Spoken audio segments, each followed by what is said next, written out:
Good morning, I'm Lynette Adams, and this is Rochester in Focus. Coming up on the show today, we got the chance to pay a visit to the Golisano Institute of Business and learn about a new program called AI and Business. We sat down with the president and a vice president who helped come up with the curriculum for this new program. Wait until we show you Leah, the robot. Khadijah Yan is in the house to tell us about Color in Blanco. She's organized for July 20th. It's an all-white party aimed at bringing fashion, good food, and a good time together in an upscale event for adults.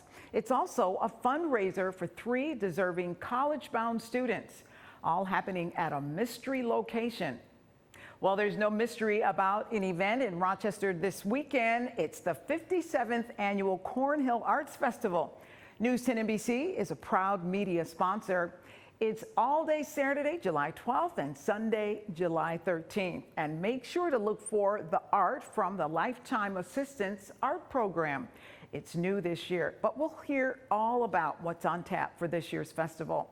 And finally, from our archives, Walking for Rochester's co-founder, Matt Apple, wants to encourage you to take a walk and clean up your neighborhood. The program is alive and well this year.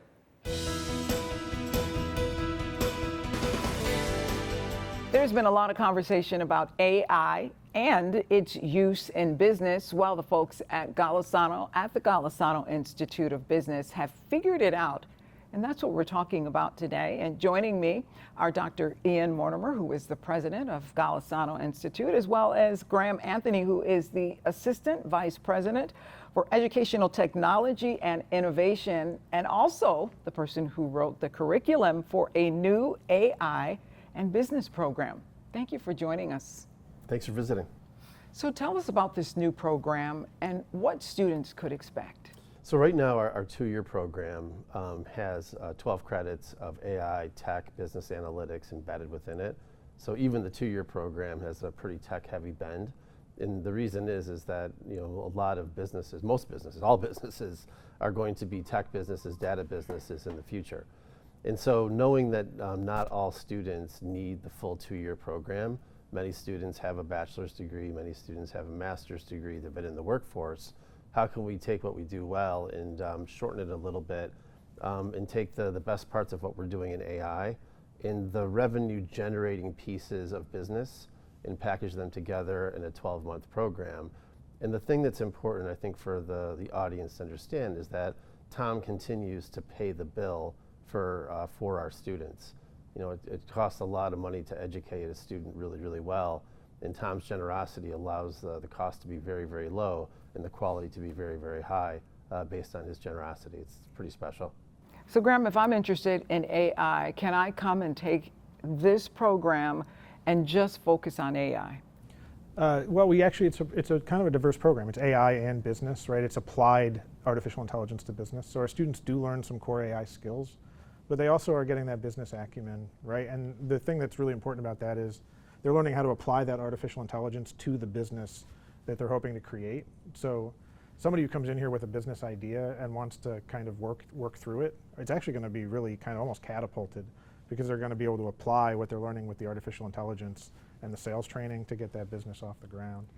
And I was just thinking that really when you say business, you're talking AI. You know, I mean, really, it's so much a part of our lives. It's so much a part of business now. So you have to learn it just to really operate in business, right?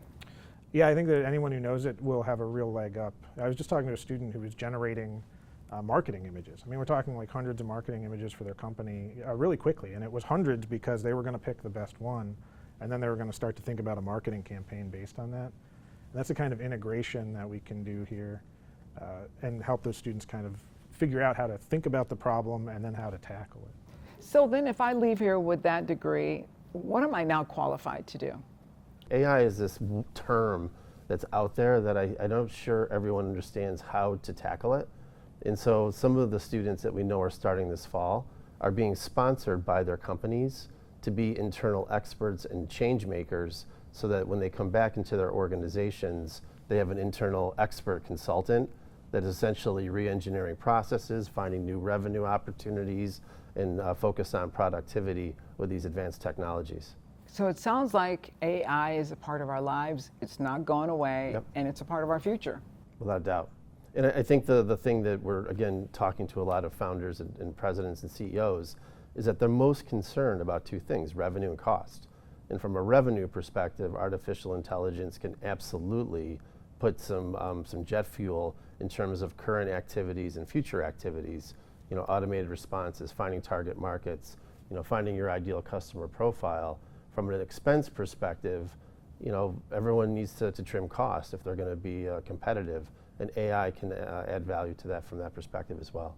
Now, talk about the robot and AI. Ria the robot was just serendipity for us, and so we built some business relationships with an organization in India called Machani Robotics, and they fell in love with what we're doing, and they offered to essentially bring Ria to the Institute for 3 or 4 months, depending on how much utility we get. And so Graham's taking lead on this, and our students will have the ability to essentially understand how humanoid robots that are built through AI technologies can solve problems. And one of the problems that we're focused on is how do we essentially mitigate depression, and how do we mitigate the expense of services to those who have intellectual and developmental disabilities. So there's all these humanistic elements and benefits to this as well, not just margin and not just revenue and not just growth. And we'll be right back.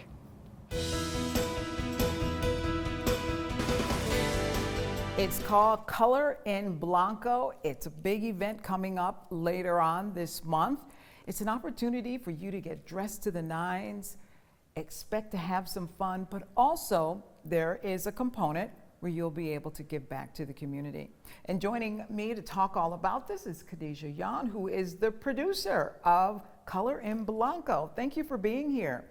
So tell me a little bit about this title, Color in Blanco. What's it all about? It's a merger of events that I've done throughout the years of Fashion in the Park and an all-white party, and we wanted to bridge those together to bring more of an upscale event and involve the community, create our own culture, create our own whatever we wanted to look as diverse for our community, and give away scholarships, have music, have all types of different things going on to showcase Rochester and our community as a whole. So this sounds like this is going to be a really upscale event. Tell me, why do you do this? What are you hoping to bring to Rochester? Just a different vibe. Everybody don't want to go to the club. Everybody don't want to, people just want something sophisticated.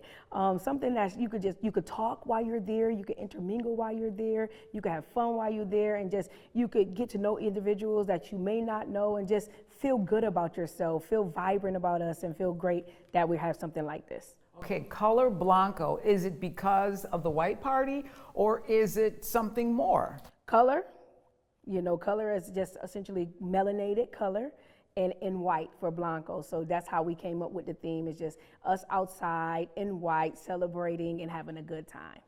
What's the significance of white? It seems like when people want to have a really nice party, something upscale, they say come in white. Yeah, it's the purity of white. White is known as being pure. Just when you're getting married, most people wear white. It's just the significance of what white means, and that's what we really want to showcase. It's like we're pure, we're having fun, it's angelic, it's just a good time. And sophisticated. Sophisticated. We got to come dressed. You got to come fly. It is a fashion event. So we have a red carpet. We have all types of things going on. So we're going to be interviewing actually what you have on. So we want you to look good for the moment. Now let's talk about the scholarships. That's a really important component of this. Absolutely.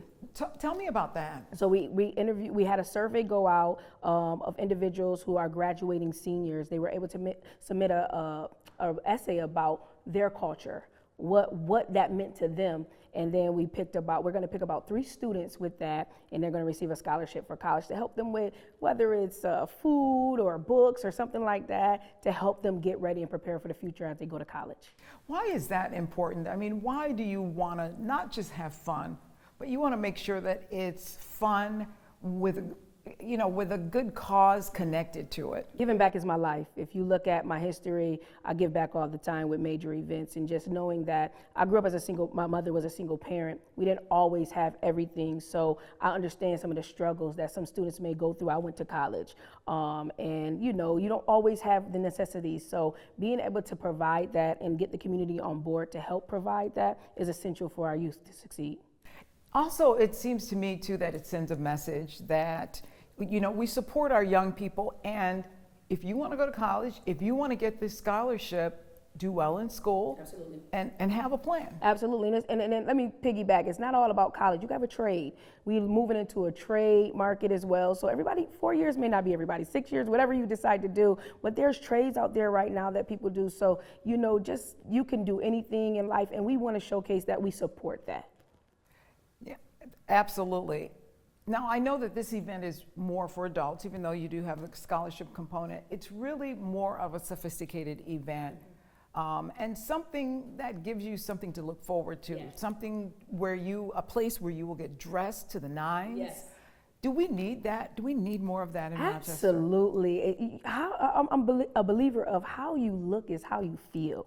And if you look good, you feel good. And if you feel good, you do good. So all those things is like what we really wanted to really imply in this while we're doing this event is look good, feel good, and let's do better as a community, as a whole, and as an individual. And you've created a little mystique around this event as well, because you're not telling where it is. Nah, we know where it's at. We got everything situated, but we also want to create that element of surprise and just let people know, like, just think hard about what you're going to experience. I mean, the entertainment alone, the variations of things that we got at this event is going to wow the community. Khadijah, thank you for coming and telling us about it. It's July the 20th, and tickets still available? Tickets available online, Eventbrite. You can visit my website, 585dream.org, or you could contact me however you know how to contact me. All right. Thank you very much, and we'll be right back.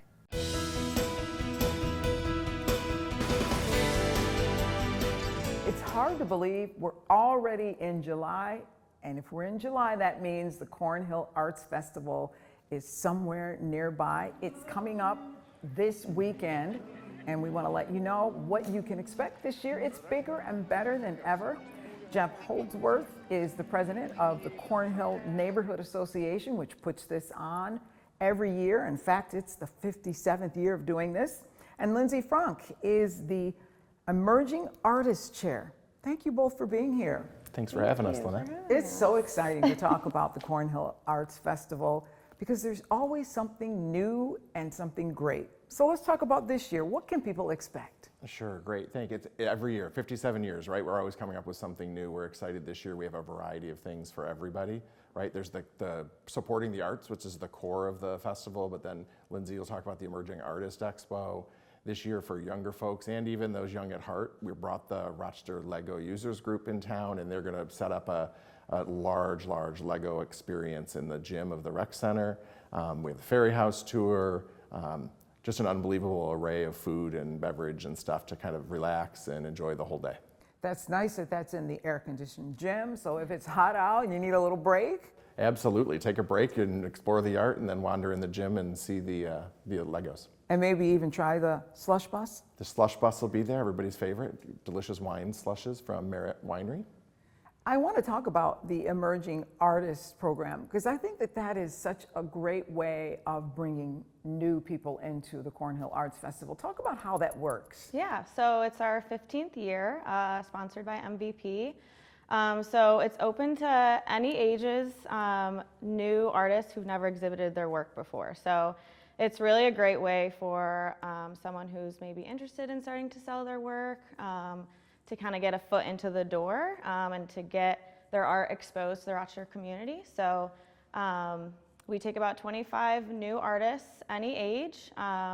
This year we had about 38 people who applied, so great turnout. And they get consistent support through me over the next coming weeks, and then they're able to display their artwork and hopefully emerge into the festival next year. And that's really your way of kind of helping them to be successful that first year, right? Yeah, exactly. So especially someone who's new to the art community, or maybe they've just done art for fun, and like, oh, can I, exhibit my my artwork? We give them that support throughout the festival and make sure that they're successful. So you talk about the 25 new, but overall, how many artisans and artists do you have this year? Yeah, we're over 350 artists, professional artists that are displaying in the event, plus the emerging artist. One thing to think about on the emerging artist was exciting this year. An emerging artist last year was a college student from Nazareth, Maya Kettlehone. She's a local artist. She grew up in Honey Eye Falls and went to Nazareth. And this year, she was the emerging artist last year. And then this year, she actually produced our poster for us. So a great example of somebody who's up and starting in the art world, and her experience and really what she did in emerging artist, and then became the inspiration for this year's Cornhill Arts Festival poster. And so it comes full circle, right? You said it, we're trying to develop artists into the future, and Maya's a great example of that. That is so cool. That is so cool. One of the things I've always liked about the Cornhill Arts Festival is the variety. There's really something for everybody. And that's what you want, right? Yeah, absolutely. Starting with the art, we have 9 different categories of artists that display throughout the event. And then, like I mentioned before, we have 4 stages going with music all day, both days, 26 different performances in just about every genre. So from blues and rock, we have a great gospel group singing on Saturday afternoon. Just a wide variety for almost any musical taste that you want. And then I mentioned the slush bus. We've got lobster rolls from Cousins Maine Lobster, Fairy House Tour, the Legos. There's really something for everybody. And you can really never know what's going to be around the next corner as you're wandering the streets of Cornhill. So give us all the particulars for people who want to come out. July 12th and 13th, all day, starting at 10 in the morning. There's all kinds of information on our website, cornhillartsfestival.com. We offer free shuttles from garages downtown to make it an easy experience, as well as a bunch of our neighboring churches and things do rent parking. It's a really easy, we try to make it easy and pain-free. Come down, enjoy the festival, and just not worry about too much. Just come down and have fun. And we'll be right back.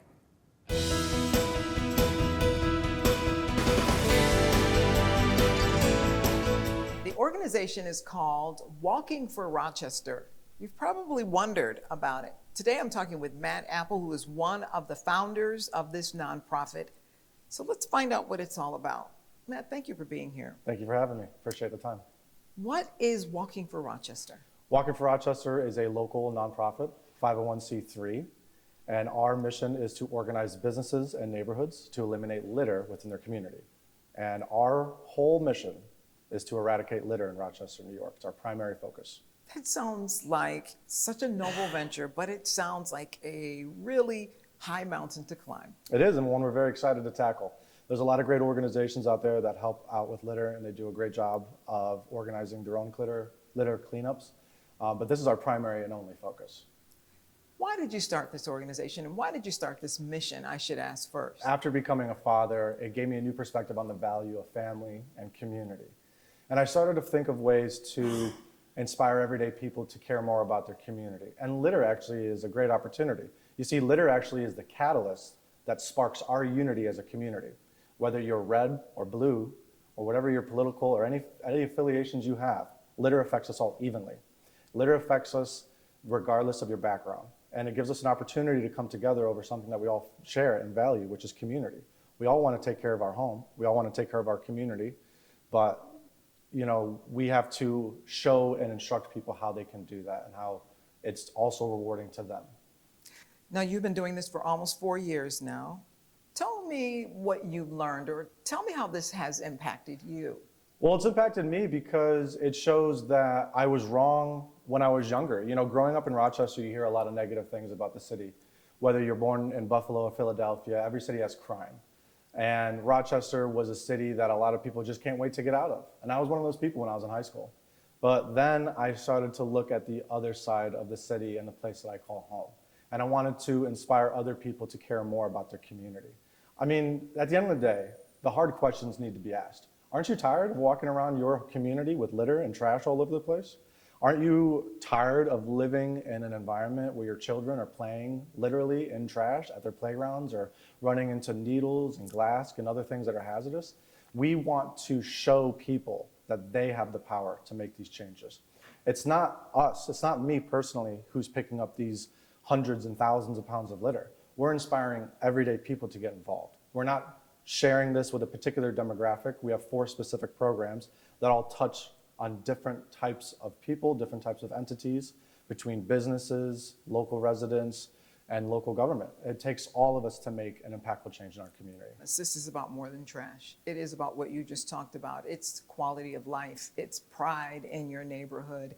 It's investment in where you live. It is. You know, where do you put trash?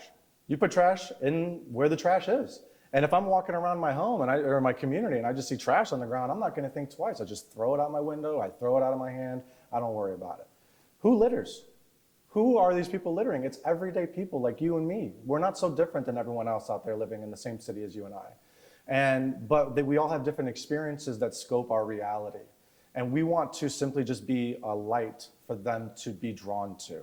You know, we are all living in the same city, in the same community, but we all have to understand that you can have a huge impact on your city as far as helping us clean up litter or just not littering in your community. So what are you inspiring or hoping to inspire people to do right now, today? Right now, today, I want them to think more about their place in their community, in their family, in their home. You know, I think that people oftentimes feel the stress of life. They feel that they're alone.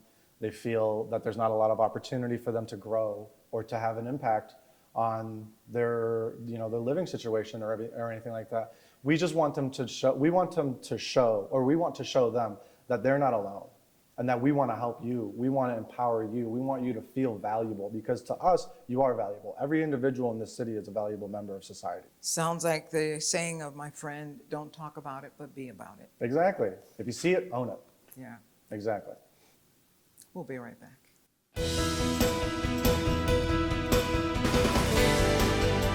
Thank you to all of our guests this morning. If you would like to join us as a guest on Rochester in Focus, we'd love to hear from you.